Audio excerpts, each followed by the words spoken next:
Welcome to the deep dive. For centuries, trying to figure out why people break the law often felt stuck between two ideas. Yeah, like either some people are just, born bad, that biological view. Right, or it's all down to these huge impersonal forces, poverty, bad housing, maybe systemic issues. And look, those factors are definitely important. We can't ignore them. But they sometimes make the individual seem, well, either totally predetermined or just passively swept along. So today we're looking at something else. We're focusing on the middle ground, really. Exactly. We're diving deep into what are called social process theories. Okay. And the core idea here is The core idea is that what really shapes whether someone becomes involved in crime isn't just where they start in life. It's more about how they're molded, by the world around them, by their experiences. So we're moving past just looking at class or genetics as the only factors. Right. It's about the interactions. An individual's likelihood of engaging in crime gets shaped by how they interact with different people, different organizations, institutions. Like family, school, friends. Precisely. That whole process of socialization, it's like these interactions form the blueprint for behavior. The sources we looked at really emphasize this. Socialization isn't a one-off thing, it's continuous. And it rests on these pillars: education, work, family life, and peer relationships. Yeah, the sheer weight of just daily human interaction, that's what steers the ship, according to these theories. What I find really striking about this whole approach, though, is the conclusion it points towards. What's that? Well, unlike theories that focus on fixed traits, something you can't easily change, this social process idea offers a bit more. Hope, maybe. That's a good way to put it. The conclusion is basically that anyone, if they develop a positive self-image, learn solid moral values, and get consistent support. From parents, friends, teachers, the community. Exactly. They have a really high chance of resisting the pull towards crime. It makes prevention seem possible, something we can actually work on through, like, social repair. Okay, so how do we map this out? You mentioned different theories under this umbrella. Right. We're going to look at three main theoretical approaches. First, there's social learning theory. Pretty straightforward. Crime is learned. Okay, makes sense. Learn it like anything else. Then there's social control theory. This one kind of flips the question. Well, Instead of asking why crime, it asks, why don't more people commit crime? so it looks at what keeps us in line, the restraints. Exactly. Internal things, external things, what keeps us, honest. And the third one? The third one is maybe the most challenging, I guess. Social reaction theory. But most people know it as labeling theory. Labeling theory, right. This is about the power of labels, how society reacts. Precisely. The potentially destructive power of those labels applied by society, by the justice system. It's a really different angle. Okay, sounds like we've got a lot to unpack. Where do we start with socialization itself? Well, you have to start at the beginning, right? The family. The sources are really clear. Mm-hmm. Family relations aren't just like one factor among many. They're the fundamental training ground. The first classroom for behavior, for communication? Absolutely. The analysis you mentioned highlighted parenting factors. Can parents communicate well? Yeah. Show affection? Provide discipline that's, proper and consistent? But it's not just about stopping kids misbehaving now. The sources say these things predict behavior way down the line, into adulthood. It sets a baseline. It really does. But of course, families can also be where risks come from. Like what kind of risks? Well, things like high family stress. Divorce, for example, can be really destabilizing, disrupting routines, parental focus. Makes sense. And then there's maybe the biggest one, family deviance. Meaning if a parent or sibling is involved in crime or antisocial stuff. Exactly. That acts as a powerful learning model for a child, it seems. Oh. Well, legitimate, almost, because it's coming from inside the family. And the sources also brought up this idea of parental efficacy. That's not just about being there, right? No, it's more subtle. It's about whether parents believe they can actually manage their kids effectively. Can they set clear boundaries and stick to them? Do they feel like they have control? So if efficacy is low, then the parents might just stop trying. They feel powerless against, say, peer pressure or other outside influences. And that lack of guidance, that vacuum, it's really damaging. and connected to that, tragically, is child maltreatment. Yeah, that's devastating on multiple levels. It Oh. doesn't just model violence. It fundamentally breaks that first, most crucial social bond. Makes it incredibly hard for the child to trust any authority figure later on. You mentioned family deviance. Hmm. Learning from parents. This brings up that classic issue in criminology, doesn't it? The sources pointed it out. Ah, the chicken or the egg problem. Exactly. If a parent engages in crime, and the child does too, is it purely learned behavior? Or is there something else going on? If the parent has, say, poor impulse control, maybe some underlying trait, and the child inherits that trait. Then isn't that bringing biology or individual traits back into the picture, even if we're talking about social process? It definitely pushes the boundaries of the theory. It's a valid challenge. But the strong social process perspective would argue back. How so? They'd say, okay, maybe some traits exist, but the criminal expression of those traits, the specific behaviors, are still learned through association, through modeling within that family environment. The pathway is social, even if the predisposition has other roots. Okay, that distinction is important. So moving beyond the family home, what other institutions shape us? Well, education is huge. The sources show a really tangible link, almost immediate, between dropping out of school and a higher risk of getting into trouble. Yeah, that feels intuitive. Dropping out cuts off a major conventional tie, right? Absolutely. It removes structure, control, commitment, all the things we'll talk about more with control theory. And it limits your legitimate opportunities, almost pushing you towards illegitimate ways to get what you need or want. What about friends? Peer relations. We always hear about peer pressure. We do, and it's important. But interestingly, the source material was actually quite cautious here. It explicitly said the exact relationship between peers and crime is, well, unclear. Unclear. Why? Because it's hard to untangle influence from selection. Do good kids turn bad because their friends pressure them? Or do kids who are already leaning towards deviance just find each other? Ah, birds of a feather flocking together. Pretty much. The sources suggest it's usually a complex mix. So just having deviant friends isn't the whole story. It's about the quality of those interactions, the nature of the influence. Okay. And one more factor mentioned was religion. Yes. There's actually growing evidence about the role religion can play in behavior control. How does that work? Well, it offers a formal system of moral values, obviously, but it also often strengthens community bonds, provides a network of support, supervision. It can be a powerful socializing force for conformity. Okay, so we've established this idea of socialization as the key battleground. Let's get into the first big theory group, social learning. Right.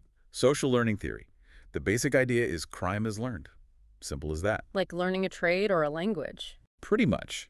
You learn the norms, the values, the actual behaviors associated with criminal activity.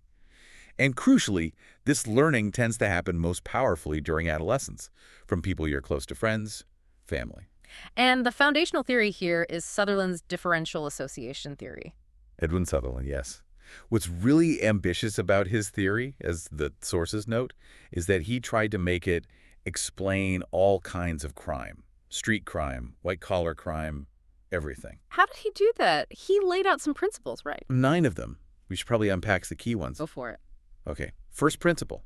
Criminal behavior is learned. Not inherited, not invented. Learned. Straightforward enough. Second, learning happens through interaction with other people, usually in small, intimate groups. You don't really learn it from watching movies, according to Sutherland. It's person to person. Okay. Third, what you learn isn't just why to commit crime, the motives. You also learn the techniques, how to actually do it. like how to pick a lock or how to cook meth or how to embezzle funds. Exactly. The practical how-to is just as important as the attitude. What else? Fourth principle, the learning includes absorbing specific directions of motives and drives. And a big part of this is your perception of the law. How do you mean? If your close associates teach you that the law is stupid or corrupt or only targets certain people, well, your motivation to actually respect that law is going to evaporate. Right. Yeah, that makes sense. Undermines the whole thing. Then the fifth principle adds complexity. It says these differential associations, the interactions that matter vary. They vary in frequency, how often, duration, how long, priority, how early in life, and intensity, how important the relationship is. Okay, hang on. Let me process that. So like learning from your older sibling who you see every day, have known forever, and really look up to, that's going to be way more powerful than learning from some random acquaintance you just met. Precisely. That combination of frequency, duration, priority, and intensity determines the weight of the influence. Got it. What's next? Sixth, the process of learning crime uses all the same mechanisms involved in any other learning. There's nothing psychologically weird or different about it. And the seventh principle, you said it was important. Yes, because it avoids making it too simple. Seventh, Criminal behavior is an expression of needs and values, sure, but, and this is the key bit, it's not explained solely by those needs and values. Why not? If you need money, you steal. Seems simple. Because lots of people need money but don't steal. The need might be universal, but the method you choose to meet that need, getting a job versus robbing someone, that's the learned part, according to Sutherland. Ah, okay. The path you take is learned. And does the evidence back this up? Generally, yes. Studies consistently find correlations. Have deviant friends, hold deviant attitudes, you're more likely to commit deviant acts. It lines up. So Sutherland laid the groundwork. Who built on it? Akers and Burgess came along with differential reinforcement theory. They took Sutherland's ideas and blended them with psychological learning theory, basically, behaviorism. Think rewards and punishments. Okay, so like Skinner's rats, but for crime. Sort of. If Sutherland explains who you learn from, differential reinforcement explains why the behavior sticks. It adds the idea of conditioning. So if I commit a crime and get something good out of it, money, status with my friends. That's positive reinforcement. Makes you more likely to do it again. And if I try something and it goes badly or my friends make fun of me? Negative reinforcement or punishment makes you less likely. The key idea, according to the sources, is that the main influence comes from those groups that control individuals' major sources of reinforcement and punishment. Your immediate social circle, basically. Exactly. And this helps explain why crime can persist even when society at large disapproves or punishes it. If the rewards within your group, respect, belonging, money, outweigh the risks from the outside, the behavior keeps getting reinforced internally. Okay, that adds another layer. What's the third social learning theory we need to cover? That would be neutralization theory from Matza and Sykes. This one focuses less on how you learn crime and more on how you justify it to yourself. Justify it. How so? They argue that most delinquents aren't, totally rejecting society's values. They still basically believe stealing is wrong, hurting people is wrong. Okay. So how do they do it then? They learn techniques to neutralize those values temporarily, like giving themselves a psychological hall pass to break the rules they otherwise accept. A hall pass. I like that. And this leads to the idea of drift. Exactly. Matza proposed that individuals aren't fully committed criminals or fully committed conformists. They drift back and forth between conventional behavior and delinquency. That sounds realistic. Not everyone is all one thing or the other. Right. And it helps explain why lots of teenagers might shoplift or vandalize something, but then they grow up and stop. They age out as drifting becomes harder or less necessary. So how do they give themselves this hall pass? What are the techniques? Matza and Sykes identified 5 main techniques of neutralization. These are the justifications people use. Okay, let's hear them. First, deny responsibility. It wasn't my fault. I was drunk. My friends made me do it. You portray yourself as a victim of circumstances, removing your own agency. Okay, I can see that one. Number 2. Deny injury. Nobody got hurt. They're insured. They can afford it. I was just borrowing it. You minimize the harm caused by the act. Yeah. Very common in property crime or maybe even cheating. Right. Third, deny the victim. This is where you say the victim deserved it. They had it coming. They shouldn't have been there. They provoked me. Yeah. Make the victim seem unworthy of protection, shifting the blame. That one's darker. Fourth, Condemn the condemners. You turn the tables on the people judging you. The cops are corrupt anyway. Teachers play favorites. My parents are hypocrites. If the authorities are bad, they have no right to criticize you. deflecting blame onto the system. And the last one? Fifth, appeal to higher loyalties. This is breaking the law for the sake of your immediate group. I had to protect my friend. I did it for my family. The gang needed me. Loyalty to your crew trumps loyalty to the law. Wow. Those 5 cover a lot of ground. You can almost hear people saying those things. Absolutely. And the sources say this theory is really useful for explaining 2 things. That aging out process we mentioned. Because maybe getting a job or married makes it harder to keep using these excuses. Exactly. Your Spaken conformity goes up. And it also explains non-chronic delinquency people who dip in and out of trouble but never become career criminals. They're just drifting and neutralizing when needed. Okay, that's a good overview of social learning. Crime is learned, reinforced, and justified. Let's switch gears. What about social control theories? Right. This is where we flip the question. Social control theory starts from a different assumption. It assumes breaking the law is, well, kind of tempting for everyone. Society offers lots of opportunities for illegal stuff. So the question isn't why do they do it, but why don't the rest of us do it? Precisely. Why do people obey the law most of the time? The theory says it's because our behavior, our passions, are controlled by forces both inside us and outside us. It's about the brakes, not the accelerator. That's a perfect way to put it. It's about the bonds and controls that stop us from acting on potentially deviant impulses. And part of that is internal, like our self-image. Yes, self-concept is important here. The idea is that if your social relationships are bad, poor family life, failure at school, you develop a weak self-concept, low self-esteem. And that increases risk. Why? Because you feel like you have less to lose. Your positive image of yourself isn't strong enough to hold you back from behavior that might damage it. This connects to containment theory, right? It does. Containment theory uses the idea of buffers. Internal containment is that strong, positive self-image. It insulates you from the pushes and pulls towards crime in your environment.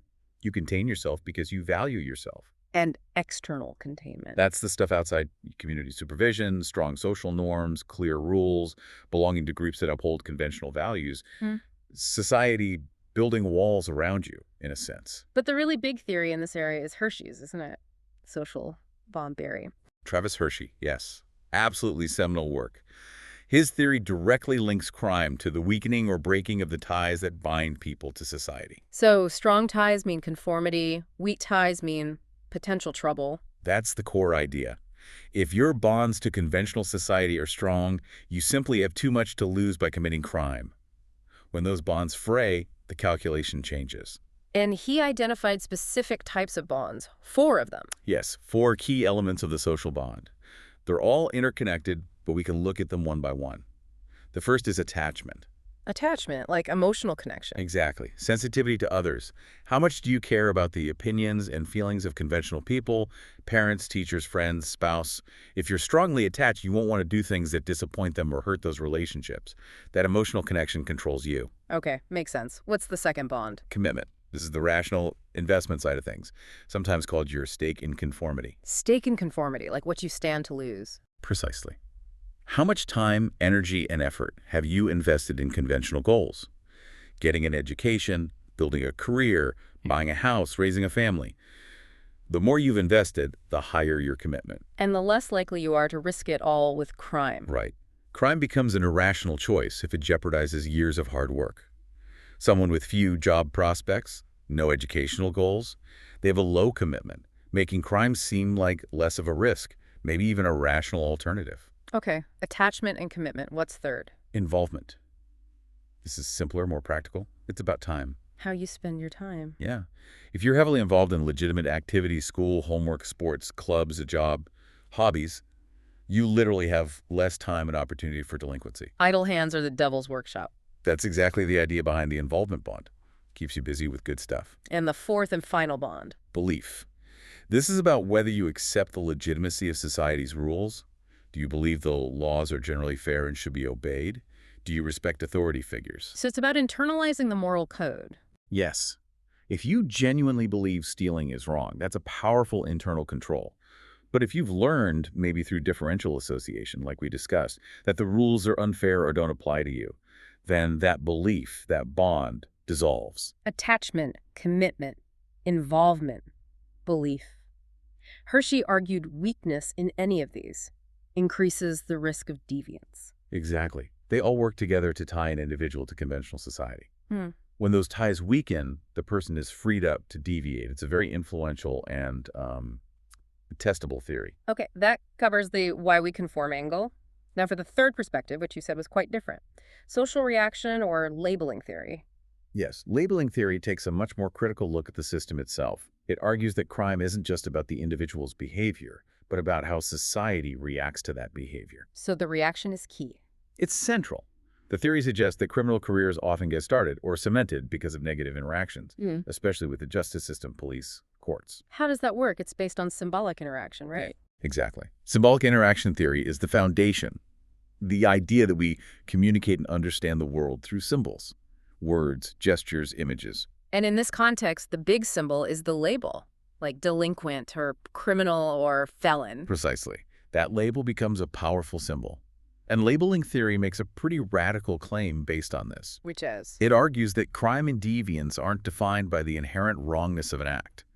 They're defined by the social audience's reaction to the act and the person. Wow, so an act isn't criminal until society says it is and labels it as such. In essence, yes. The reaction creates the deviance in a social sense. If nobody reacts negatively or if the act isn't discovered, the deviance might not really exist socially. Oh, that is radical. What happens once that label gets applied? The consequences can be severe and, crucially, self-fulfilling. The label damages the person's identity. It changes how people see them, how they see themselves. Makes it hard to go back to being normal. Extremely hard. Reintegration becomes difficult. And often, the person who's been labeled finds acceptance only among others who share the same label. They join deviant groups or cliques. And the community plays a role in hardening this label. Yes, through something called the dramatization of evil. This is when social agents, police, media, courts, even neighbors exaggerate the seriousness of an initial act. It becomes a public spectacle. Turning a mistake into a defining characteristic. Exactly. It solidifies that deviant identity in everyone's eyes, including the person's own. And then there's retrospective reading. Right. Once someone is labeled, say, thief, people start reinterpreting their past behavior through that lens. Oh, remember when he borrowed money? He was probably planning something even then. Yeah. That quietness wasn't shyness, it was sneakiness. So the label colors the past, making the deviant identity seem like it was always there, inevitable. Precisely. And the research, according to the sources, shows this has a dramatic influence on the self-image of offenders. If everyone treats you like a criminal, eventually you might just start thinking of yourself that way and acting that way. The theory distinguishes between types of deviance, doesn't it? Primary and secondary. Yes, that's a crucial distinction made by Edwin Lummert. Primary deviance refers to the initial acts, maybe norm violations, minor crimes, things that happen but don't really affect the person's self-concept. They're seen as out of character, easily forgotten. Like a kid stealing a candy bar, maybe? Could be. Or getting into a minor fight. It happens, but it doesn't define them. But secondary deviance is different. Very different. Secondary deviance occurs when that primary act comes to the attention of important people, parents, teachers, police, and they react by applying a negative label. And that's when the trouble really starts. Yes. According to the theory, the person then starts to reorganize their life and identity around the consequences of that label. They commit further deviance because they've been labeled and treated as deviant. The label itself becomes a cause of future crime. It's a self-fulfilling prophecy driven by the reaction. That's the core mechanism of secondary deviance. Okay, but who actually gets labeled? Is it random? This leads to the idea of differential enforcement, right? Exactly. This is perhaps the most critical and politically charged aspect of labeling theory. Critics sometimes say the theory isn't great at explaining why the initial act happened, before the label. But where it's powerful is in analyzing who gets caught and labeled. And the argument is, it's not applied evenly. Not at all. The sources state very clearly that the law is differentially applied. Meaning It tends to benefit those with economic and social power and penalize the powerless. So a rich kid and a poor kid commit the same minor offense. The rich kid's parents might hire a good lawyer, get the charges dropped, maybe arrange some quiet counseling. The label is avoided. No secondary deviance is triggered. But the poor kid? The poor kid, or often a minority kid, is more likely, according to the evidence cited, to be arrested in the first place, then more likely to be formally processed, prosecuted, convicted, and saddled with that official label. So the reaction itself, the labeling process, is biased by social status, by race. That's the argument. The audience reaction isn't neutral, it reflects existing power structures. Who gets labeled deviant often depends more on who they are than purely on what they did. This links back directly to the idea that deviance is defined by the audience's reaction. That's a powerful critique of the justice system itself. It really is. It shifts the focus from just the offender to the system that defines and reacts to them. So these theories, learning, control, labeling, they're not just academic exercises, are they? They've actually influenced real-world policies. Oh, absolutely. Since the 1950s, social process theories have had a huge impact on social policy, especially in criminal justice and prevention. How so? What kind of shift did they cause? They moved the focus.